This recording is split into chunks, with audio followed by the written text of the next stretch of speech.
Voilà, mais qu'est-ce qui va disparaître quand l'Occident, c'est pas l'Occident va tomber. Ça veut dire quoi l'Occident va tomber? Il ne s'agit pas de mort, n'importe quoi. Ça veut dire que tous les mœurs occidentaux qui sont un peu déraillés, je te prends un exemple. Dans ce monde, il y a, enfin, si on peut dire que c'est un peu une idolâtrie, ou en tout cas un mauvais penchant, l'argent par exemple. Oui. Dans le Talmud, il parle de l'usure justement. Alors que les musulmans, normalement, l'usure est interdite. Une loi parmi... Enfin, d'ailleurs, le Talmud n'est pas un livre de loi. Ça a été après, dans les livres de Halakha, c'est devenu une loi, officiellement. Mais enfin, je veux dire, ça parle de l'usure. C'est qui a décidé ça, en fait? Non, mais je veux dire, c'est pas parce que ça parle de prêt intérêt que c'est forcément mauvais, non? Tu mets ton âme dans ses mains, quelque part. Pourquoi? Bah, si cette personne t'envoie vers la mauvaise direction, tu vas vers la mauvaise direction. Bah, il t'a dit, non, que c'était un endroit dans le ciel, ou je sais pas quoi. Ouais, non, mais ça... Bon, j'avoue que l'explication est assez spéciale. Je reconnais. Mais moi, il me manque quoi exactement par rapport à vous? Une partie dans l'âme. Enfin, mon âme, elle est... Une partie dans l'âme. est inférieure à la vôtre. C'est-à-dire que dans l'âme de chaque juif, tu as une partie de Dieu. C'est ça que dans les enseignements, on dit que les juifs ont une âme divine. Et simplement, puisque les non-juifs n'ont pas vécu dans la Torah, mais ils l'ont pas, mais c'est tout. Bah moi je l'ai. Et t'étais pas au Mont Sinaï. Mais j'étais pas au Mont Sinaï. Toi par rapport à moi. Oui. T'as une âme qui est à un niveau supérieur. Bah, K, c'est le 5e partie. Si tu prends par exemple la persécution qui a été faite par l'Église, par les Romains, par les nazis, par tout le monde, pour toi c'est le péché que le peuple juif il a fait, c'est de pas s'être entendu entre eux. L'origine qui est le péché, c'est un ensemble de péchés, mais le fond du problème qui nous a amené dans cet exil-là, c'est qu'entre nous, à l'époque, on s'aimait pas. C'est la haine gratuite. Et ça, regarde, c'était plus grave que le péché d'avant. C'est-à-dire, ce qui a causé la destruction du premier temple, c'était parce qu'il y avait donc l'idolâtrie, les meurtres, très graves. Mais ça a causé la destruction du premier temple par Nabucodonosor, mais il était resté détruit que 70 ans, je crois. Je ne dis pas de bêtises. 70 ans, enfin c'était un temps beaucoup plus court. Donc là, ça fait presque 2000 ans, et ben c'est toujours pas réparé. Donc c'est vraiment une faute qui est très très grave. Pourquoi? Parce que comment est-ce que Dieu peut résider parmi nous si entre nous, on n'a pas d'unité? C'est la base de la base, l'unité. Oui. D'accord. Donc c'est vraiment un péché très grave. C'est un ensemble de péchés, ça se témoignait dans des actions au quotidien, mais c'était un plus grave finalement. Et tu te dis pas par exemple que c'est le fait de ne pas avoir reconnu Jésus? Qu'il n'y avait pas d'unité entre nous? Non, mais non, les péripéties que ont connu le monde juif. Alors, je t'ai expliqué que pourquoi on l'a pas reconnu, parce que genre normalement dans les règles pour savoir si un prophète c'est un vrai prophète, si je t'avais expliqué, s'il fait un miracle, on est censé le croire. Sauf que il faut que ce qu'il te dit soit en discussion avec la Torah. Et simplement, ce qu'il avait expliqué pour le Shabbat, ce qu'il a fait, ça a amené à s'éloigner un petit peu de la Torah. Mais en fait, il voulait pas rompre le Shabbat. Il voulait... Ah non, je ne dis pas qu'il l'a pas voulu. Je dis juste que dans ce qu'il a fait, et regarde que les sages ont eu raison, c'est que à la base, tu sais que ça, ce que je te dis est vrai. C'est que le christianisme, à la base, le tout début du christianisme, c'était historiquement, c'est des sources historiques et tout, ceux pour t'enseigner, c'était très proche du judaïsme, le christianisme à la base. Oui. Très très très très proche. Et il faisait des choses en plus, des choses en moins. Des choses qui changeaient très légèrement, parce que vraiment c'était le judaïsme. Il faisait Shabbat au début, c'était vraiment tout pareil. Mais au fur et à mesure, ce qui s'est passé, c'est qu'il s'est amené de plus de gens. Tu sais, à l'époque, c'était des païens, tu sais, des gens qui vénéraient les statues, c'était très très très répandu dans le monde à cette époque-là. Il s'est amené de plus en plus de gens. Et en gros, ce qu'ils n'aimaient pas, notamment, c'était ils étaient tous contre les potes. À l'époque, j'arrive à parler. Je me calme. Je reprends. Ce dont ils étaient contre à l'époque, c'était la circoncision. Et donc c'est là que tu connais les lettres de Paul. Oui. Ben, en gros, il me semble que dans ces lettres, en gros, il dit il faut plus faire, je sais plus s'il dit il faut plus faire la circoncision, je sais plus quoi.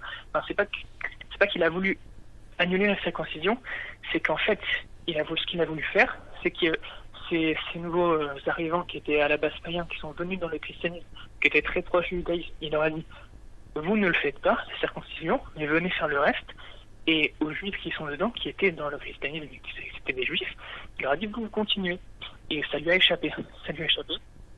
Et avec le temps, ben, ça s'est réformé, éloigné, etc. Et c'est devenu le christianisme qu'on connaît aujourd'hui. Alors avec toute l'histoire du christianisme qui a eu lieu, hein, c'est sur des millénaires. Mais voilà. Et finalement, les sages ont eu raison, parce que regarde, finalement, le christianisme, ben, c'est plus du tout. Ouais. C'est juste un constat, c'est tout. C'est tout, hein. C'est parce que si ce qui est son message, je dis pas que son message est faux, il y a beaucoup de choses, c'est comme des petits trucs qui sont vrais, et que je trouve qu'ils sont vrais. C'est pas ça, c'est que dans peut-être, c'est pas le fond, mais peut-être certaines choses qu'il a enseignées, finalement, c'est les gens qui l'ont suivi, et qui étaient juifs à la base, ça les a conduits à ne plus être juifs. Et bon, l'avenir leur a donné raison. Parce que bon, aujourd'hui, tu vois bien qu'il y a des juifs, des chrétiens, bon, entre les musulmans, c'est autre chose. Oui, mais en fait,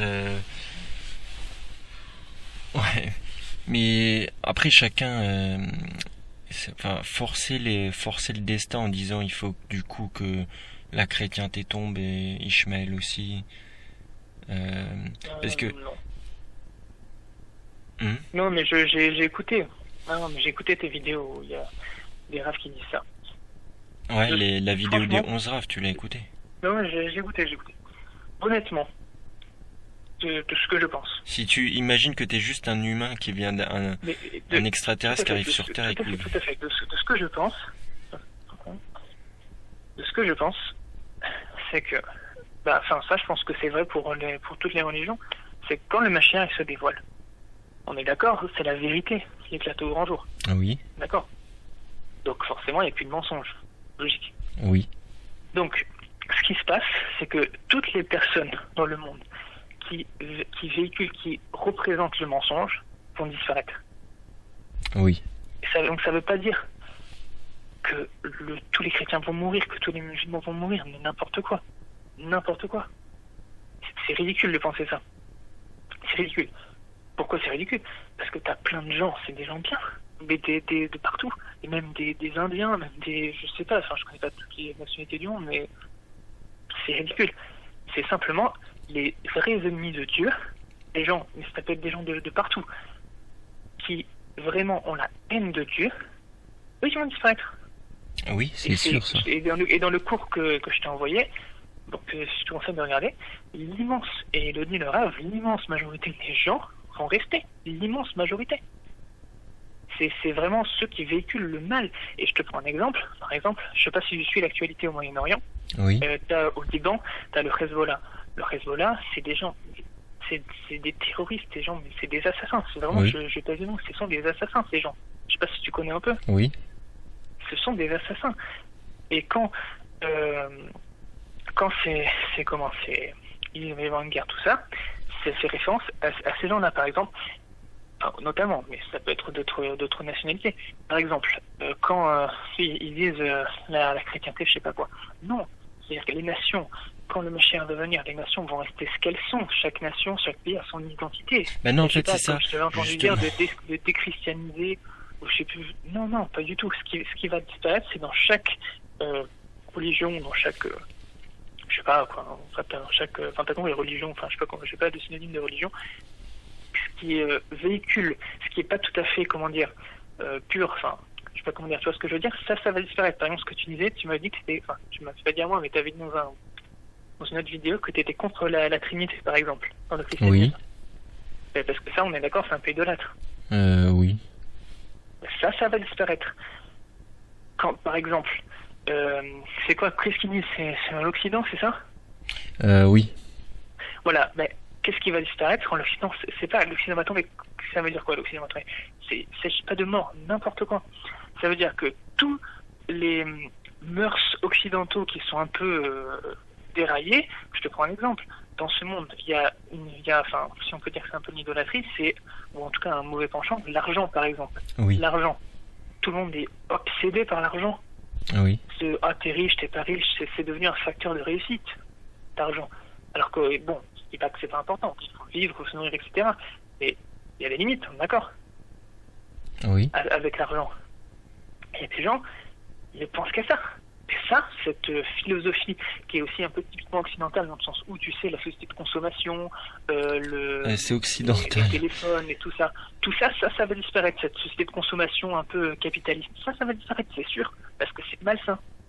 Mais les grands banquiers, t'es d'accord avec moi, qui sont plus juifs que catholiques? Alors, je m'attendais à ce que tu arrives sur ce terrain. Honnêtement, aujourd'hui, les seuls banquiers, enfin, en tout cas que je connais, c'est les Rothschild. C'est les seuls banquiers juifs que je connais. Après, je sais pas s'il y en a d'autres. Bah, la JP Morgan... Je connais pas. Bon, et en tout cas, sache aujourd'hui que les Rothschild, aujourd'hui, la plupart sont plus juifs. Aujourd'hui. Vraiment. ne sont plus juifs, ça veut dire qu'ils l'ont été? Ils ont été, mais ils ne le sont plus aujourd'hui. On parle de faits présents aujourd'hui. Mais quand tu me dis être... ne sont plus juifs en tant que race ou religion? Ils ont des origines juives, mais est-ce qu'ils sont juifs aujourd'hui? La plupart non, c'est-à-dire ils sont mariés avec des gens qui ne sont plus, ils ont véhiculé une éducation à leurs enfants qui ne sont pas forcément juifs, et ne s'identifient plus aux valeurs de la Torah. Donc, mais l'usure, c'est bien dans le Talmud. De quoi? C'est bien autorisé sur les goïms, l'usure. C'est quoi l'usure? L'usure, c'est le fait de pratiquer des intérêts. Ah oui, les intérêts. Oui, tu sais, j'en avais parlé à un Rav, il m'avait dit, il m'avait expliqué vrai, pourquoi. Non, c'est écrit. Oui, non, c'est vrai, c'est écrit qu'on ne peut pas faire des prêts d'intérêt avec un autre juif.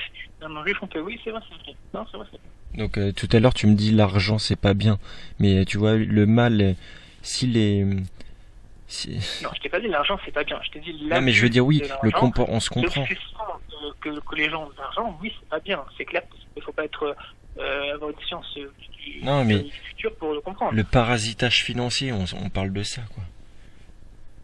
Oui, aussi, oui. Le truc capitaliste, voilà, bah oui, ça, oui, bien sûr. C'est défendu. Cette idéologie capitaliste, ça va disparaître, c'est certain. Tout Il faut que le Talmud disparaisse, alors. L'Occident va tomber.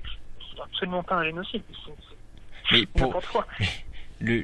Si tu veux t'attaquer au problème de l'argent, en me disant que c'est une plaie de l'humanité, le truc financier, tout ça, c'est pas en faisant tomber le christianisme, c'est en faisant tomber le talmudisme. Parce que dans le Talmud, il parle de l'usure, justement. Alors que les musulmans, normalement, l'usure est interdite. Il parle de prêt à intérêt, mais c'est une loi, c'est-à-dire on peut faire un prêt avec intérêt à un non-juif, mais pas avec un juif. Mais c'est-à-dire, c'est une loi parmi... d'ailleurs, le Talmud n'est pas un livre de loi. Ça a été après, dans les livres de Halakha, c'est devenu une loi, officiellement. Mais je veux dire, ça parle de l'usure. C'est qui a décidé ça, en fait? Non, mais je veux dire, c'est pas parce que ça parle de prêt à intérêt que c'est forcément mauvais, non? Qu'est-ce qu'on pense? Bah, l'intérêt, c'est la dette, et la dette, c'est ce qui ruine les États et qui force la pression fiscale. Tous les pays sont endettés, c'est pour ça que c'est la crise. Évidemment que la dette, les taux d'intérêt, tout ça, c'est mauvais pour les peuples. Mais, tu vois, au lieu de... Moi, par exemple, je te donne un exemple. Je prends comme élément le fait que le Talmud défend l'usure sur les goïms. Dans ce cas-là, moi, je devrais dire, il faut faire tomber s'il y a plus, il faut faire tomber le Talmud pour qu'il n'y ait plus d'usure. Parce que tu sais très bien que c'est pas moi qui l'ai dit, c'est Dino Wiese. Il a reconnu lui-même que 90% des grands banquiers de Wall Street sont juifs. Oui, t'en as pas mal qui sont faits. Donc l'usure, le problème financier du monde, le fait que le monde tourne autour de l'argent et tout ça, c'est pas en faisant tomber la chrétienté que ça va résoudre le problème, ni l'islam. La chrétienté et l'argent, pas trop le sujet. Oui, non, ça n'a pas un rapport spécifiquement avec l'argent. La chrétienté, c'était plus quand je te disais la Trinité ou quoi. C'est le côté oui, mais d'accord. Mais disons, ok, moi je veux bien dire qu'il faut faire tomber la Trinité. Maintenant, si tu veux faire tomber faire tomber, regarde, écoute. Mais après je reprends ta question. C'est ce que tu disais pour les juifs d'argent. Après, je reprends ta question. Quand on dit faire tomber, c'est même pas faire tomber, c'est-à-dire c'est pas une violence, c'est pas une guerre avec des armes, avec un couteau. Oui, déchristianiser, vous reprenez les propos du Rav Shittu, détrinitiser. il dit égorger machin. D'ailleurs, je suis certain que c'est pas écrit dans le livre, il va y avoir un égorgement, les trains, les machins. Sanhédrin. Non. De quoi? Dans Sanhédrin. Sanhédrin, c'est écrit que tous les non-juifs vont être égorgés, qu'il y aura pas de train ou je sais pas quoi. Non, qu'il n'y a pas de train, ça c'est l'interprétation de tout et tout, mais que en gros, que l'islam est le balai d'Israël, quoi. C'est écrit dans Sanhédrin. Non, mais c'est pas écrit comme ça, mais c'est dit que Ishmaël va se lever contre Édom. Oui, mais ce passage-là, c'est une prophétie. C'est une prophétie, c'est des prophètes. On peut ouvrir les livres des prophètes. Oui, mais le problème, c'est pas que c'est une simple prophétie, c'est que tout le monde valide ça et qu'il y en a. Tu sais, je t'ai dit dans le sionisme. En fait, toi, tu penses que les juifs font une sorte de complot qui fait qu'Ishmaël se lève contre Édom, en gros. Bah, en fait, si t'écoutes, je sais plus c'était qui, si c'était le mec là qui était chez Soral avant et Meta TV. Attends, Pierre Hillard. En gros, il expliquait que dans le sionisme, il y a deux branches.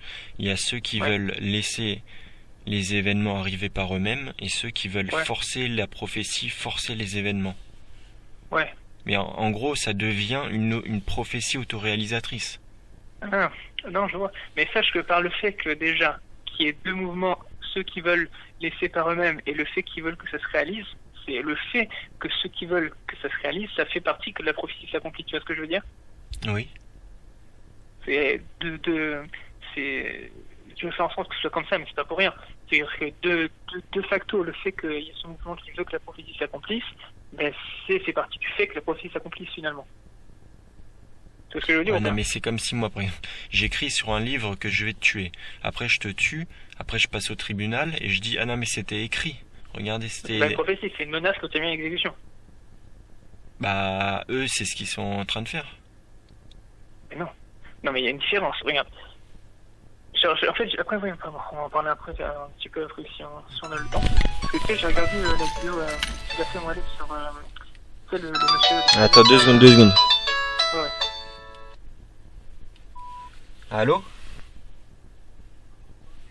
Ouais, je suis au téléphone là déjà. Le truc c'est que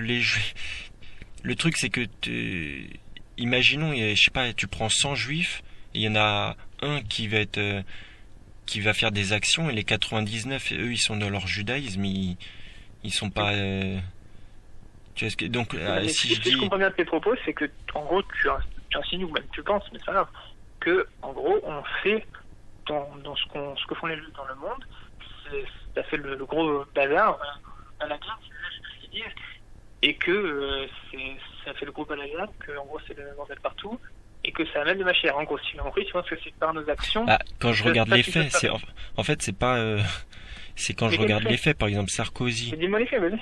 Bah, Sarkozy, sous son mandat, il a fait un pacte avec l'Arabie Saoudite et le Qatar pour que l'Arabie Saoudite et le Qatar investissent dans les banlieues, et il y a eu une salafisation des banlieues depuis.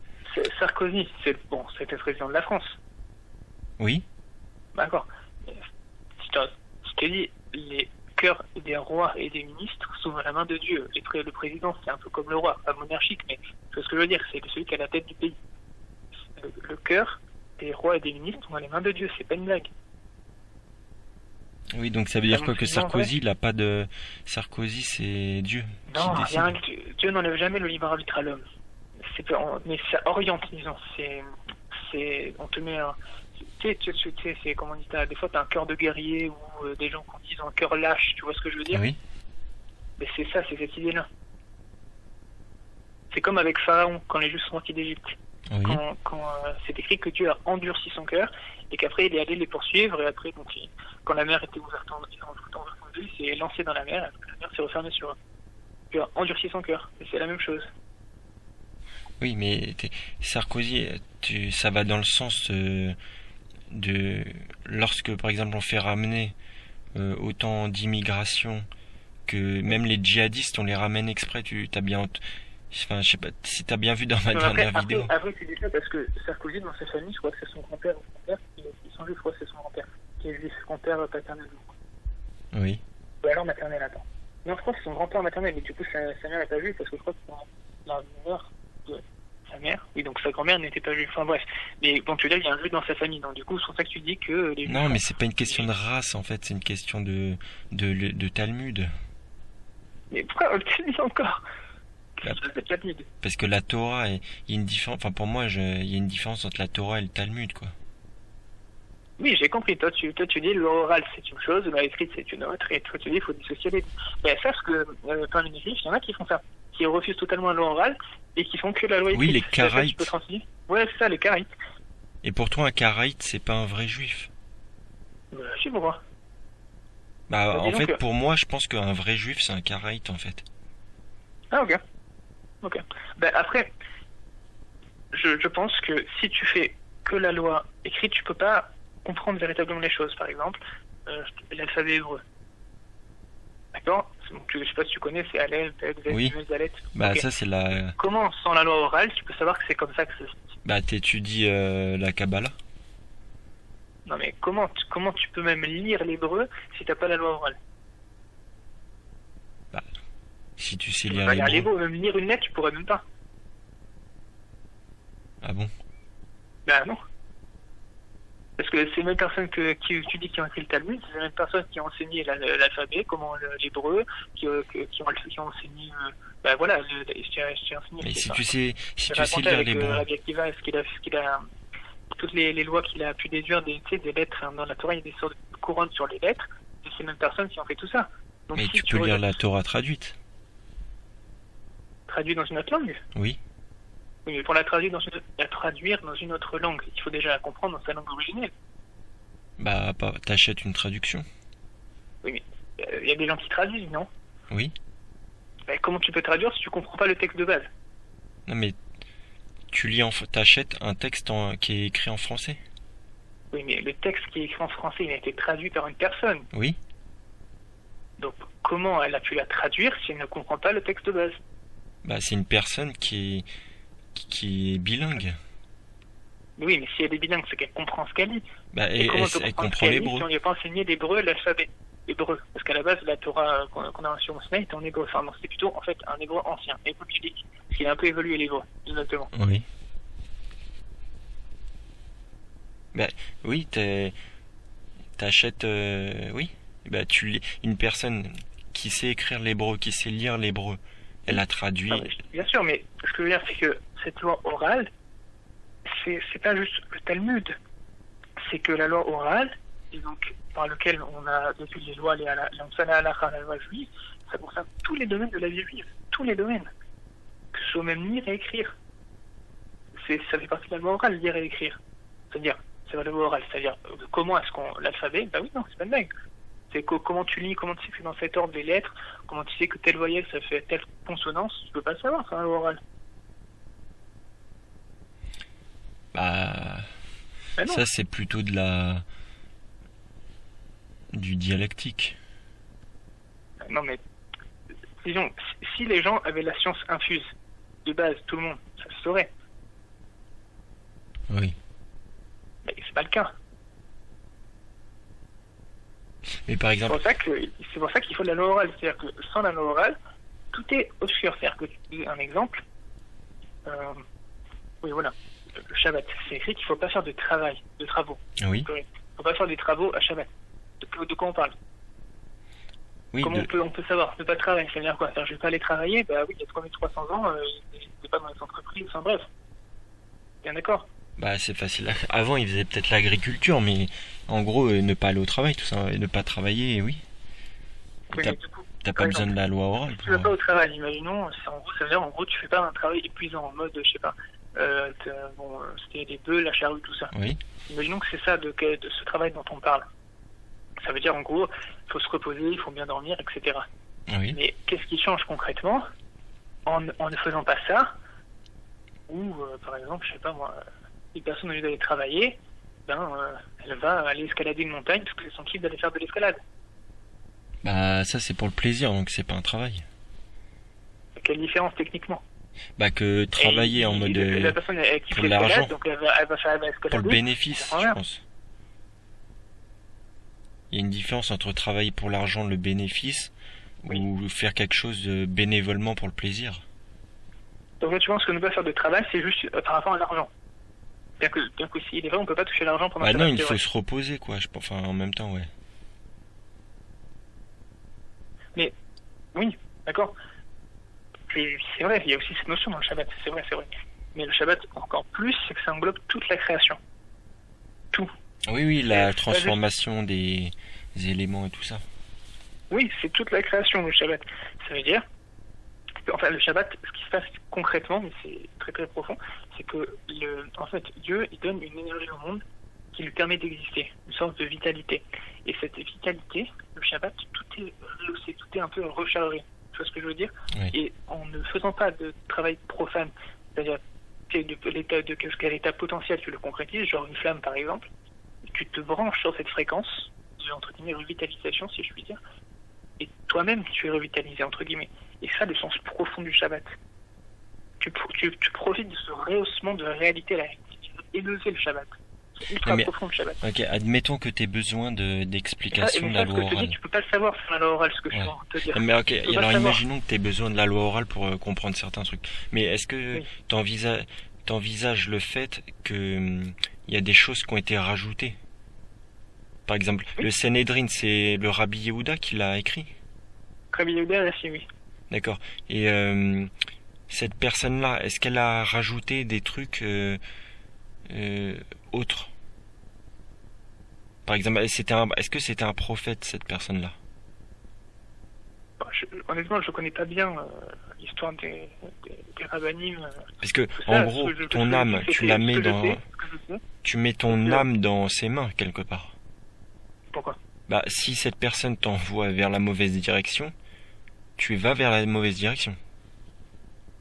Imaginons dans l'absolu. Je me souviens. Bah, écoute, déjà, ce que je sais sur ce monsieur, c'est que il y a une question qui a été posée sur le Mashiach. Est-ce qu'il peut venir du monde des morts? Est-ce que c'est quelqu'un qui est mort et qui ressuscite et qui revient en tant que Mashiach? Cette question, elle a été posée. Et dans le Talmud, justement.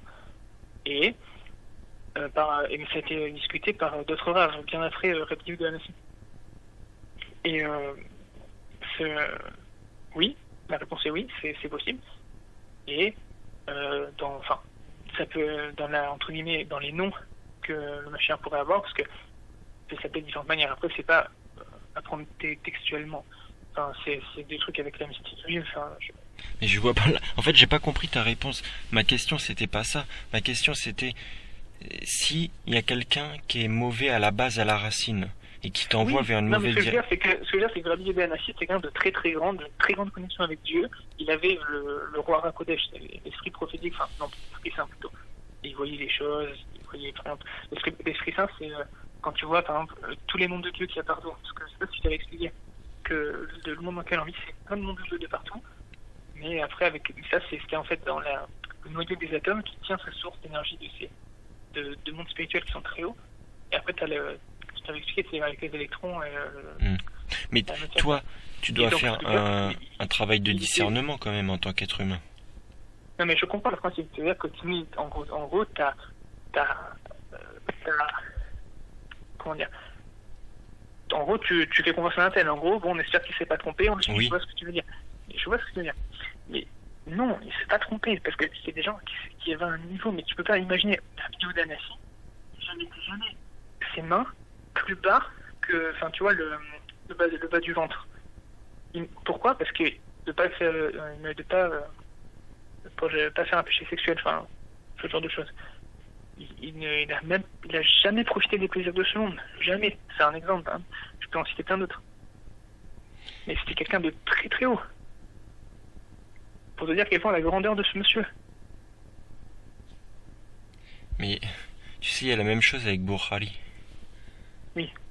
Et... Je sais pas, après je connais pas trop, mais... Enfin, parce que là tu me dis parce c'est... que- Mais là, est-ce que t'es pas tombé dans l'idolâtrie quand tu me dis ça? Mais non. Parce que tu me dis Mais non, c'était ce un... monsieur est un homme, c'est un humain qui avait besoin de manger, de boire, de dormir, d'aller aux toilettes, qui a été marié, qui a eu Mais des est-ce enfants. qu'il avait l'Esprit Saint? Hein? Est-ce qu'il avait l'Esprit Saint ou il a jamais Oui, péché? l'esprit saint. Mais tu sais qu'aujourd'hui, il y a des gens qui l'ont. Hein. Je sais pas si tu connais, mais encore dans notre génération, des gens qui l'ont. C'est les grands de la génération. Je sais pas si tu connais le Rav Chaim Kanievski. Non. C'est le gadol ador de la génération. C'est le grand de cette génération. Il vient. Hein. Il habite à Bnei Brak en Israël. Il vient. Hein. Ça existe encore. Hein. Hmm. Et il a un pouvoir de bénédiction. Je connais. Quand il bénit une personne, elle est bénie. Mais toi, tu sais pas s'il était prophète ou pas? Ben, prophète, si Dieu se dévoilait à lui, je sais pas. Peut-être, je sais pas. Je connais pas l'histoire des rabbins. Parce que tu suis une Enfin, tu... Je pense honnêtement qu'il avait l'esprit prophétique, mais là je pense. Je connais pas l'histoire. Je connais pas l'histoire des rabbinim. Je sais que c'était quelqu'un de très très grand qui vivait à l'époque où c'était de très grandes âmes qui venaient sur Terre. Donc, Parce que tu sais probablement, que... mais je peux pas dire de bêtises, je sais pas.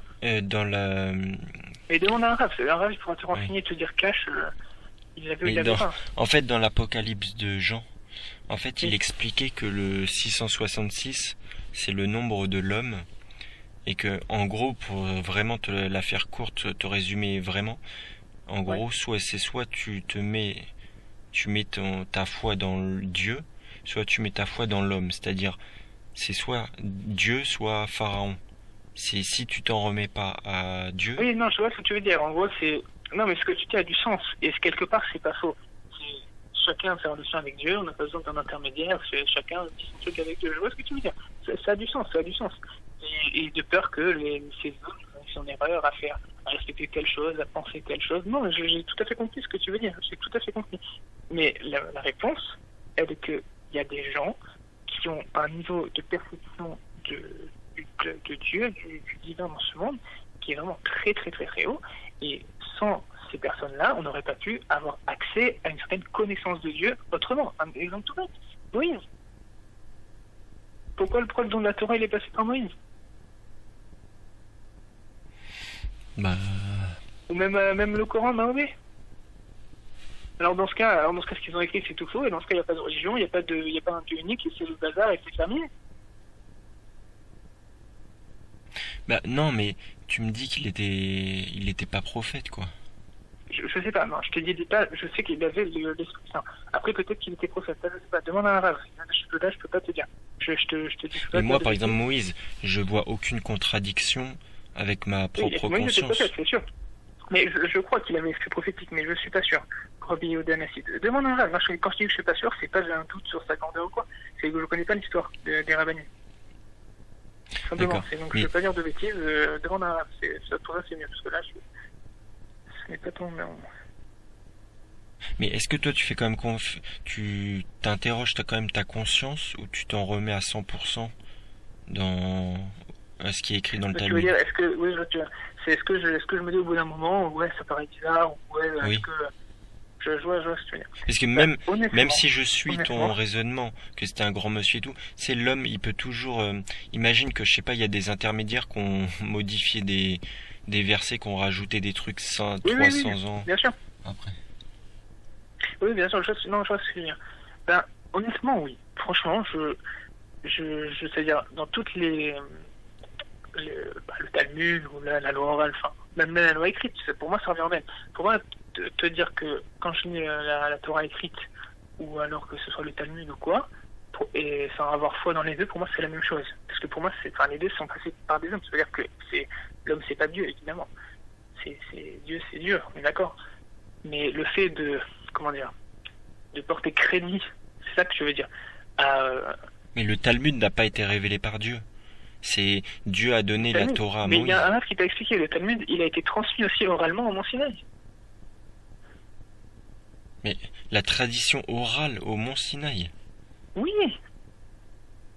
Parce que voilà, ce qui se passait au Mont Sinaï, c'était que en fait, Dieu expliquait la loi à Moïse, et Moïse nous expliquait la loi. C'est que dès le début, il y avait ce principe de loi orale, dès le début. Mais la guerre de Sodome et Gomorrhe, ça c'était révélé au Mont Sinaï. Sodome et Gomorrhe, c'était avant le don de la Torah. C'est à l'époque d'Abraham. Pardon, Gog et Magog. Oui. Ça c'était révélé au Mont Sinaï. Qu'il y allait avoir une guerre de Oui. Gog et Magog. Bah, honnêtement, je sais pas. Ça faut demander à un rave. Honnêtement, je ne sais pas. Parce que on était au début de... Mais il y avait même pas Ishmaël.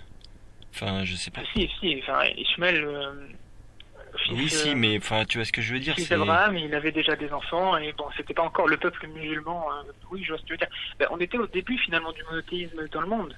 Enfin, tu vois ce que je veux dire, les Juifs deviennent un peuple, et enfin, on était au tout début. Honnêtement, je sais pas. Honnêtement, je ne sais pas. Parce que normalement, dans ce cas-là, ça devrait être dans la Torah écrite. Ben, Moïse, il savait, par exemple, les secrets de la Torah, qui sont notamment dans le Zohar, parce que moi, ce qu'il dit, le Zohar, c'est un livre pourri, enfin, je ne sais pas exactement. Il le sait, il le savait, mais il l'a pas transmis. Et celui qui a écrit le Zohar, c'est Rabbi Shimon Bar Yochai. C'était la réincarnation de l'âme de Moïse. Il avait cette partie de l'âme de Moïse en lui qui n'a pas transmis ces secrets-là. C'est Rabbi Shimon Bar Yochai qui l'a écrit. Donc le Zohar, c'est pas un niveau bidon, enfin, je sais pas ce que tu m'en avec. Non, Moïse le savait, mais il l'a pas transmis. Puis c'est normal. Regarde, t'as le peuple juif qui sort d'Égypte. Il faut savoir aussi une chose. Parce que quand le peuple juif sortit d'Égypte, il y avait de l'idolâtrie dans le peuple juif en Égypte. Oui. Il y avait de l'idolâtrie, il y avait plein de mœurs égyptiens, des mœurs égyptiennes. Oui. Un mœurs, non. Mœurs égyptiennes ou mœurs égyptiennes?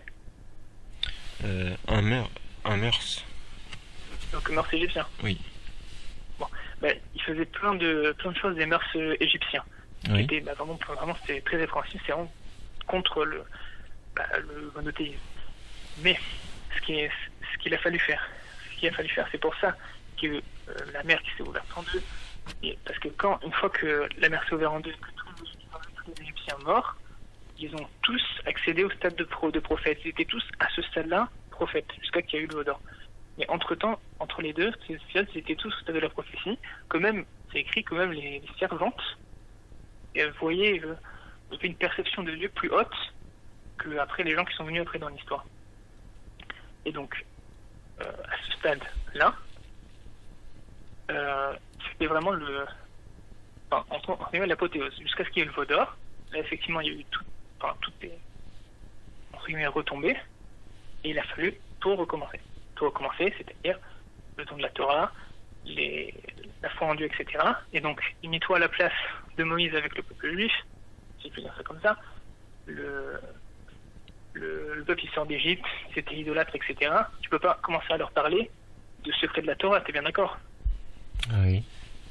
Tu peux pas arriver en mode, oui, alors, les noms de Dieu, l'intrication quantique, le machin, enfin, tu peux pas arriver comme ça. Faut partir de la base. C'est pour ça que ça n'a pas été transmis. Et c'est pour ça que toutes ces choses-là, c'est alors que tout ce qui a été écrit, et ça reprend ta question, tout ce qui a été écrit par les grands rabbinim, le Talmud, etc., ça a été au Mont Sinaï, ça n'a pas été transmis directement. C'est pour ça qu'après, c'est venu après dans l'histoire. Mais les versets que j'ai demandé... Donc Gog et Magog, ça par contre, en ce qui concerne Gog et Magog, je sais pas. Non, mais... je sais pas. D'accord. Mais les versets que j'ai récités au rabbin concernant l'âme... Tu peux le redire, je me souviens plus.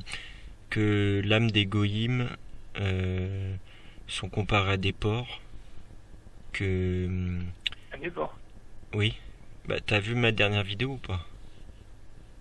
J'ai vu quand tu parlais avec le Rav, le dernier, oui. Oui.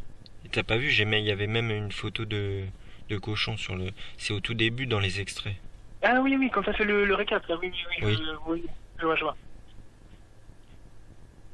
Tu te souviens? Il t'a dit, non, que c'était un endroit dans le ciel, ou je sais pas quoi. Ouais, non, mais ça... Bon, j'avoue que l'explication est assez spéciale, je reconnais. Mais, c'est vrai qu'à chaque chose qu'il y a dans le Talmud, il y a vraiment une explication. Et encore une fois, le Talmud, si c'était le cas et que le Talmud c'était un livre plein de trucs pas bien, on l'aurait pas gardé. Durant l'histoire, on l'aurait pas gardé. on l'a pas gardé. Ah ils si, l'ont pas si, dit. si, il y a des gens mauvais à la tête du truc. Mais non. Ben, franchement, non. Non, non. Non, non. Ça permet d'être au-dessus des autres nations quelque part. Ben, c'est pas que les juifs sont au-dessus des autres, c'est pas ça. C'est pas vraiment une supériorité en mode il y a les juifs et les autres, c'est les autres en mode. C'est pas tellement ça. C'est juste que le peuple juif, vu qu'il a reçu la Torah, il a accès à une perception de Dieu plus haute simplement, avec cette 5e partie. C'est ce qu'il t'avait expliqué. Oui, j'ai pas compris cette partie justement. Moi, Bon. cette 5e partie, c'est quoi? Parce que moi, je en fait, suis la Torah. J'y viens. Quand il y a eu le don de la Torah, ce qui s'est passé, c'est un truc incroyable dans l'histoire, c'est que Dieu a fusionné son essence Oh là là. avec la Torah et le peuple juif. Et c'est cette partie de Dieu que dans chaque âme juive tu as. C'est pour ça qu'on dit que les juifs, ils ont une âme divine. C'est quoi âme divine? Parce que Attends toutes les 2 âmes minutes. viennent de Dieu. Ouais, tu peux me rappeler Ouais. dans 10 minutes? Ouais, 10 minutes. Merci. Non, je peux. Non. Ils viennent de me. Attends, Laisse tomber, les gens, ils m'appellent trop. Ah oui, mais... Je suis obligé de couper mon téléphone, ils m'appellent même la nuit, les gens. Tu me dis, attends, La donc nuit, tu me non, quand même disais? pas. Oui, c'est au don de la Torah, ce que Dieu a fait, c'est qu'il a fusionné son essence avec la Torah et le peuple juif. C'est vrai qu'il y a un enseignement qui dit que le Dieu, le peuple juif et la Torah ne font qu'un. C'est-à-dire que dans l'âme de chaque juif, tu as une partie de Dieu. C'est vrai que dans les enseignements, on dit que les juifs ont une âme divine. Et simplement, puisque les non-juifs n'ont pas vécu dans la Torah, mais ils l'ont pas, mais c'est tout. Bah, moi, je l'ai. Et t'étais pas au Mont Sinaï. Mais. J'étais pas au Mont Sinaï. Donc, en fait, si tu veux. Bah, Je- mais je- moi, je suis la Torah. Je suis les commandements de Moïse. J'entends bien. Mais ce que je veux dire, c'est que étant donné que ça a été fusionné avec le peuple juif, il n'y a que si tu deviens un juif que tu auras cette partie d'âme.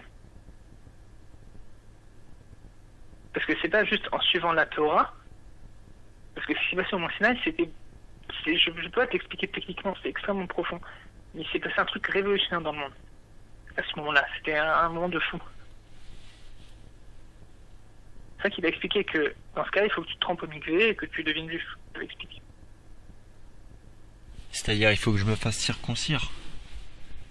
Pas que, mais c'est-à-dire que tout le processus de conversion, circoncision, après la loi juive, le Talmud aussi, et tu vas voir qu'en apprenant le Talmud, que c'est pas vrai, ce que tu dis, mais c'est des années. Bon, enfin, moi je te dis pas de convertir, je te dis juste que c'est tout un processus de Bah, conversion. c'est et à pas la vrai, fin, moi, je tu te lis trompes dans le truc et mikvé, il me dit. et à la fin tu te trompes dans le mikvé, et après c'est à ce moment-là que tu reçois cette partie d'âme.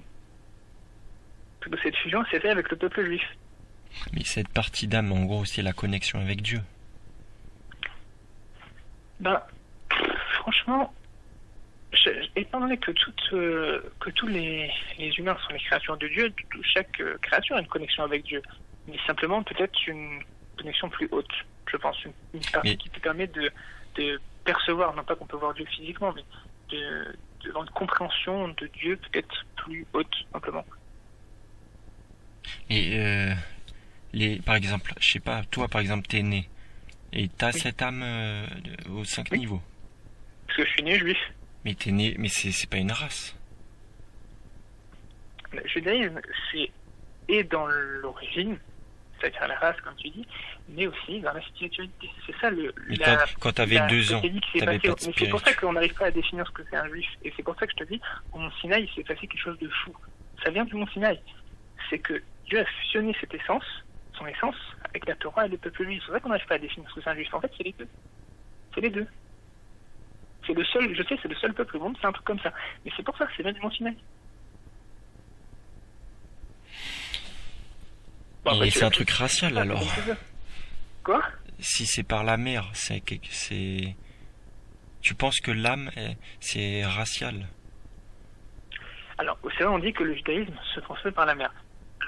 Pourquoi, ça, je sais pas. Après, en médecine, ce que j'ai découvert, en tout cas physiquement, c'est que la mère, ce qu'elle transmet au fœtus, c'est l'ADN mitochondrial. Est-ce que c'est un rapport? Je sais pas. Donc là, c'est que la mère qui transmet ça au fœtus. Après, est-ce que c'est un rapport? Parce qu'il y a des parties d'âme, enfin, chaque endroit du corps, il y a des parties d'âme dessus. Et par exemple, Est-ce que c'est un toi rapport par avec rapport ça, à je sais moi, pas. Oui. T'as une âme qui est à un niveau supérieur. La K, c'est la 5e partie. C'est pas un niveau supérieur, c'est que dans mon âme, il y a une partie de Dieu. Et c'est quoi exactement cette 5e partie? Je n'étudie pas Et voilà. la Kabbalah. Lui, je lui pose la Je sais question aussi, il sait pas, ça veut dire personne ne sait. Si, bien sûr, si t'as des gens qui savent, mais après c'est un niveau très profond. Je pense que c'est la Chaya et la Yechida. Mais ça, je peux pas te le confirmer. C'est dans l'âme, t'as trois niveaux. Je me sens que tout le monde a, c'est le Nefesh, le Roi et la Neshama, et deux autres parties qui sont très très hautes, c'est la Chaya et la Yechida, vraiment des parties qui, dans Moïse, étaient au niveau Chaya. Et le Mashiach, lui, sera au niveau encore plus haut, Yechida. Enfin, c'est un peu bizarre de parler comme ça, parce que c'est très profond, mais je pense que c'est la Chaya et la Yechida. Je pense. Ouais. Mais ça, je dis ça comme ça, je dis pas la Kabbalah, tout ça. Mais tu peux me demande concrètement c'est quoi cette partie. Bah, je demande à un rabbin, il me dit je sais pas, après je demande. Peut-être que oui, c'est pas. Après, tous les rabbins, tu dis pas les secrets de la Torah, ça peut vraiment. C'est pas tout le monde qui étudie le Zohar, la Kabbalah, tout ça. Donc peut-être qu'eux n'étudient pas. Et il y a aussi des gens qui savent. Mais je pense que c'est la Chaya et la Yechida, mais après je pense ça comme ça. Ou peut-être parce qu'en fait, dans chaque niveau d'âme, tu sais, il y a le Roi, le Nefesh, le Roi, la Neshama, la Chaya et la Yechida, et dans chaque niveau, tu as encore les 5. C'est-à-dire que dans le Nefesh, tu as encore Nefesh, Roi, Neshama, Chaya, Yechida. Et encore les 5. Enfin, c'est vraiment très complexe. Ou alors peut-être c'est dans la Neshama. Je sais pas. Mais c'est simplement une partie de Dieu qu'il y a dans les Juifs et qui n'est pas dans les autres nations. Et le fait qu'on n'arrive pas à dire mais un Juif c'est une religion, ça vient de là, du Mont Sinaï. Comme Dieu est éternel, le peuple juif il est aussi. Parce qu'il a fusionné son essence avec le peuple juif. C'est vrai que c'est si ambigu, si compliqué. Ouais. Mais t'es sûr qu'il n'y a pas une part après tu l'acceptes ou tu l'acceptes pas d'orgueil spirituel un peu?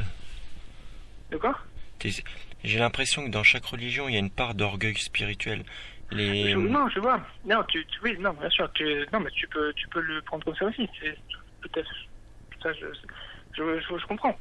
Non, je comprends. Mais non, je comprends. Après, sache que la Torah, elle a été proposée à toutes les nations avant de la proposer aux Juifs. Ah, mais ça, c'est dans le ciel, là, apparemment, non? Non. C'est par l'intermédiaire, à l'époque, il y avait un prophète, tu connais peut-être, Bilham. Non. C'est le seul, à cette époque, prophète non juif. Il n'était pas juif. Il était prophète.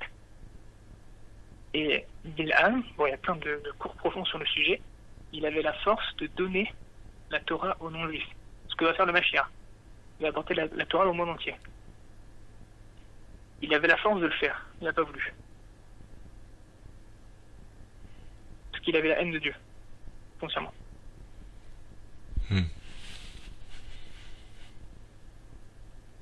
Elle a été proposée aussi. Enfin, dans certains cours, ça a été proposé à Bilham, et dans d'autres cours, c'est Dieu qui est venu, qui a proposé aux nations, aux enfants d'Ishmaël, aux enfants de Esav, ou Edom, tu peux le mettre comme tu veux. Et ils ont demandé, qu'est-ce qu'il y a dans cette Torah? Alors je ne sais plus lequel, il y en a un qui a dit qu'est-ce qu'il y a dans cette Torah? Après Dieu leur a dit, il ne faut pas tuer. Et je crois que c'est le peuple de Esav qui a dit ça. Et en fait, le peuple d'Esav n'a pas voulu. Pourquoi? Parce que, je sais pas si tu connais ce passage, c'est que je crois que c'est la paracha, alors, je crois, c'est après Toldot, donc c'est après le chapitre de Toldot, je sais pas comment traduire ça en français, c'est dans la Genèse, que, tu sais, quand Jacob, il a pris la bénédiction de Esav à sa place. Toi, tu connais ce passage? Non? Non. Bon, renseigne-toi sur le sujet. Là, en gros, il a pris la bénédiction à sa place, et du coup, Esav, il a supplié son père Isaac une bénédiction, et Isaac l'a béni qu'en gros, il verra par son épée, c'est-à-dire en gros l'Empire romain c'était exactement ça, les conquêtes, tout ça, et du grade de la terre sera ta demeure. C'est en gros un pays très riche, très abondant, et ce pays correspond à l'Italie, c'est l'Empire romain. Et donc du coup, puisque c'est écrit dans la Torah, tu ne tueras pas, ils ont dit les enfants de Esav, non, parce que c'est la bénédiction qu'on a reçue. Parce que, ce qu'ils n'ont pas compris, c'était pas interdit de faire des conquêtes, c'était pas de mœurs en mode dans les mœurs, tu vois, civiques. Bon, ça ils n'avaient pas compris. Enfin bon. Ok. Et sinon, parce que l'autre là, il va me rappeler encore. Je voulais par rapport à Ahmed Moualek. Oui. En fait, je sais pas si t'as par rapport au parce que lui en fait ce qu'il dénonce aussi c'est que tu vois parmi la communauté juive il n'y en a aucun qui le soutienne alors qu'il reçoit des menaces de mort. Alors là-dessus j'ai aussi je l'avais dit. Ça c'est n'importe quoi. C'était un truc long. Non, c'est sur Abraham, s'il est juif, et du coup la légitimité des juifs sur la terre d'Israël. Ouais. Je peux le résumer en 5 minutes. Mon idée. Ouais. Ok, alors en gros, donc dans la Torah, c'est écrit donc que Abraham il va avoir un fils avec Agar, qui va s'appeler Ishmaël, et qu'après il aura un fils avec Sarah. Et sauf que dans un passage, j'ai le chapitre si tu veux, mais on va aller vite, donc on se rappellera si tu veux. Dieu dit à Abraham que c'est avec Isaac, donc le fils de Sarah, qui va confirmer son alliance. Donc Isaac c'est les descendants de Isaac. Oui. Et après, entre Esav et Jacob, parce que Jacob il a pris la bénédiction de Esav, alors qu'il a pris quand ça lui a volé, ça c'est pas, non. Ce qui s'est passé, c'est pas ça. C'est qu'en fait, je passe en 2 minutes, c'est qu'en fait, Esav, un jour, revenait des champs fatigué, parce que c'était un chasseur, un guerrier, enfin, qui aimait beaucoup le sport.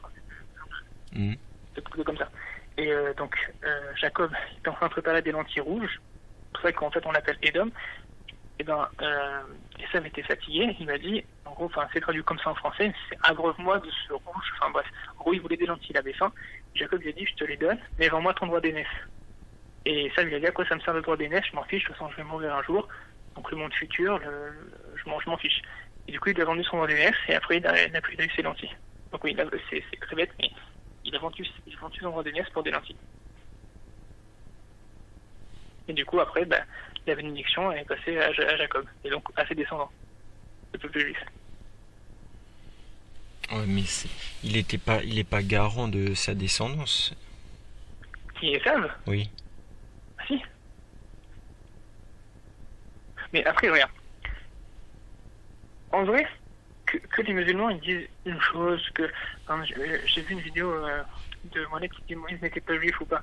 Mais à la limite, tu vois, moi je m'en fiche que les gens disent ça. Tu sais pourquoi je m'en fiche, au fond ? Parce que ça veut dire que les autres peuples veulent s'attacher à Dieu.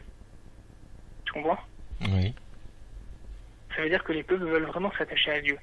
Donc à la limite, que les gens disent ce qu'ils veulent, je m'en fiche. Ça veut dire que vraiment, les gens veulent s'attacher à Dieu. Et là, en ce sens, on dit les peuples messianiques. Ça, c'est vraiment génial. On demande que ça. C'est que tu avais expliqué le Rav, c'est que faut juste que tout le monde croit en Dieu. Donc que les gens disent ce qu'ils veulent. En plus, non, mais en gros, non mais j'ai compris ce que tu m'as dit, mais Jacob, il avait pas la Torah. Si. Enfin non, elle n'était pas donnée. Tout à fait, elle n'était pas donnée. Mais il faut savoir que les patriarches, non oui, j'aurais dû te dire avant, les patriarches, ils étaient prophètes, ils parlaient avec Dieu, ils avaient des révélations de Dieu. Et toute la Torah, ils la pratiquaient par prophétie. Quelques centaines d'années à l'avance. Mais c'était pas la même Torah qu'on a aujourd'hui. Pourquoi ? C'est de l'analogie qui est employée pour nous l'enseigner.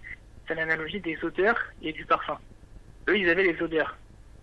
Les odeurs, c'est la conséquence, on peut dire, du parfum, le résultat. Et nous, aujourd'hui, on a le parfum, le pot de parfum, la source, la Torah. Et donc, eux, ils faisaient les mitzvot, mais d'une manière différente.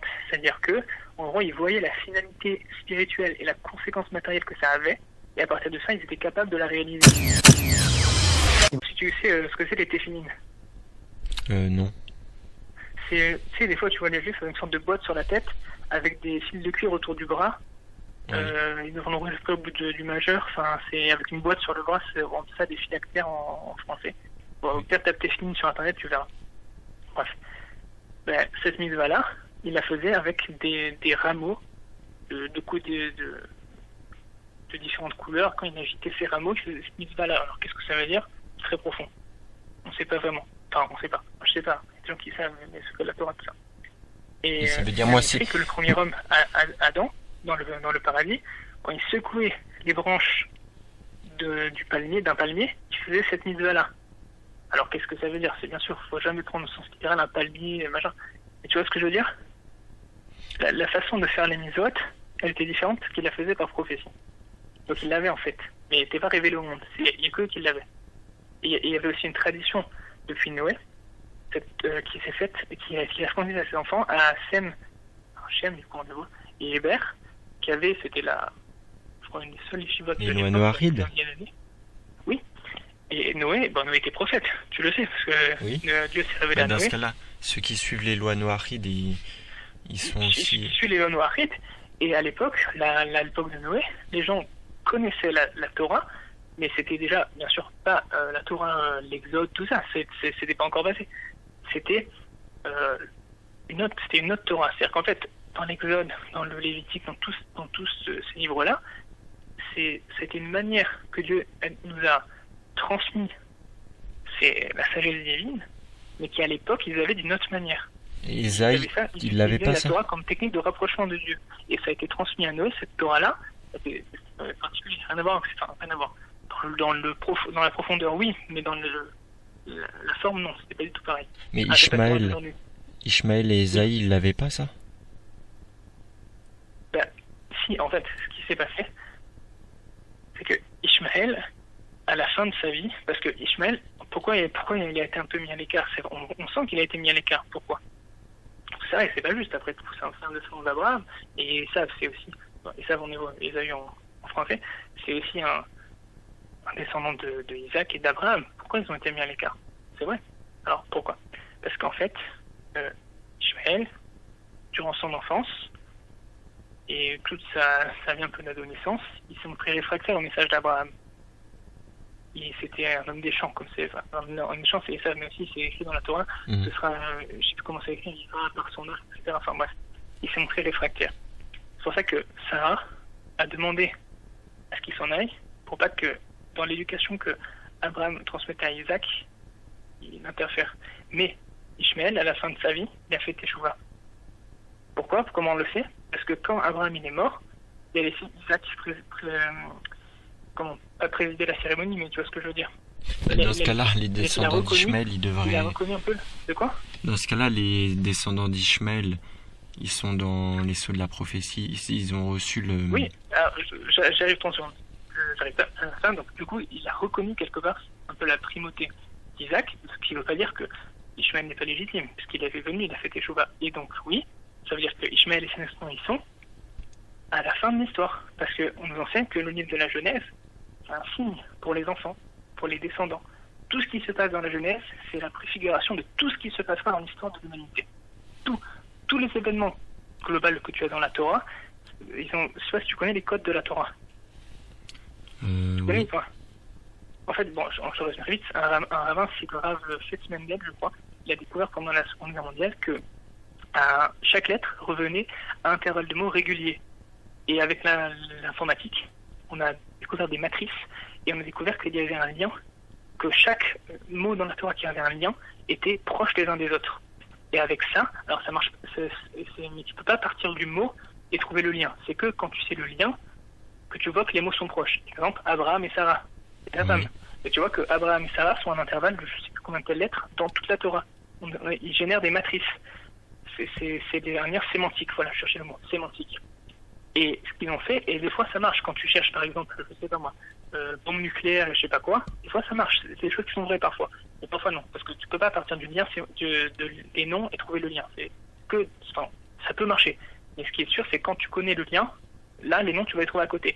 Et par exemple, ils ont trouvé, parce que la Torah c'est la sagesse divine, c'est une science extraordinaire, qui transcende tout. Ce qu'ils ont trouvé, c'est qu'ils ont trouvé, par exemple, quand Kennedy a été assassiné. Oui, j'avais entendu des trucs comme ça. Et quand aussi Yitzhak Rabin, quand il a été assassiné. C'était dedans. Ils ont généré une matrice. Bon, c'est quand tu fais cette technique-là, quand tu pars du nom pour trouver le lien, t'as plein de matrices qui veulent rien dire. Et ça arrive que t'en aies une sur 100, par exemple, qui sorte et qui veut dire quelque chose. Et c'était écrit, je sais plus, Yitzhak Rabin, une date, sera assassiné. Et il avait prévenu, et bon, il n'a pas écouté, et il s'est fait assassiner ce jour-là. Et ça, tu le trouves pas dans le Nouveau Testament. C'est vraiment que dans la Torah. Ça me semble pas une coïncidence. Donc ce que je veux dire, c'est que dans la Torah, en tout cas même la Genèse spécifiquement, c'est un signe pour les enfants. Donc comme Ishmaël à la fin de sa vie, il a fait Teshuvah, pareil, à la fin de l'histoire de l'humanité, on arrive à la fin, les enfants d'Ishmaël vont faire Teshuvah aussi. Alors que les chrétiens vont pas faire Teshuvah. Si, ils vont faire Teshuvah. Mais je pense, je sais pas dans quel cadre ça sera simplement. Ça je sais pas. Enfin, après, j'en sais pas plus que ça, à ce niveau-là.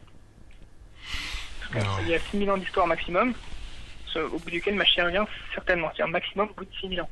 Et là, on est en l'an 5779. Et on est dans la deuxième moitié de la dernière moitié du 6e millénaire. Donc vraiment à la fin. Vraiment à la fin de la fin.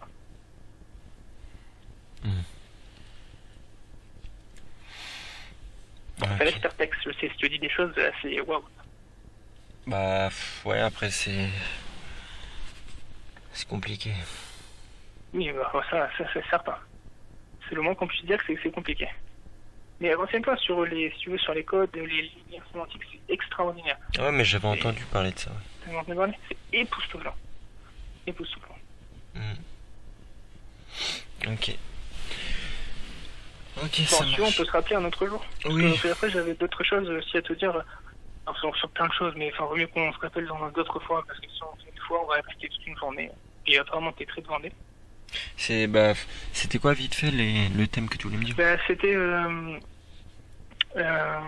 non, c'était quand j'ai écouté la vidéo de Moëlle qui reprenait je notais des choses qui se répétaient souvent. Par exemple, le Talmud et le Zohar en haut, c'était des livres patriotes, donc je voulais qu'on en parle un peu. Bon, ça on en a parlé. Par exemple aussi sur qu'est-ce que je notais? Oui, sur la venue du Mashiach, que quoi il faut. Oui, voilà, que la venue du Mashiach c'est un chaos, bon, ça on en a parlé.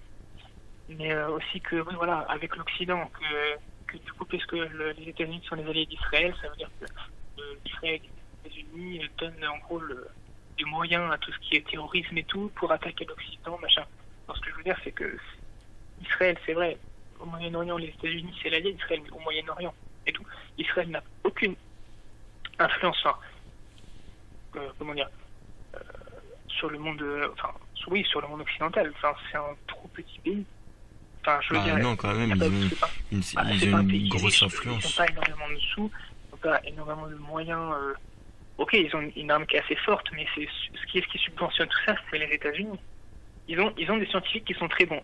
Ce qu'ils font avec les États-Unis, c'est que c'est les scientifiques israéliens qui vont concevoir telle ou telle chose, et les États-Unis les subventionnent et leur donnent les moyens, entre guillemets, de les réaliser. Et c'est-à-dire, ils les rachètent, je sais pas, des tels millions, et après les États-Unis peuvent le revendre tel milliard. Les subventionnent. Mais c'est des États-Unis qui donnent beaucoup de force matérielle à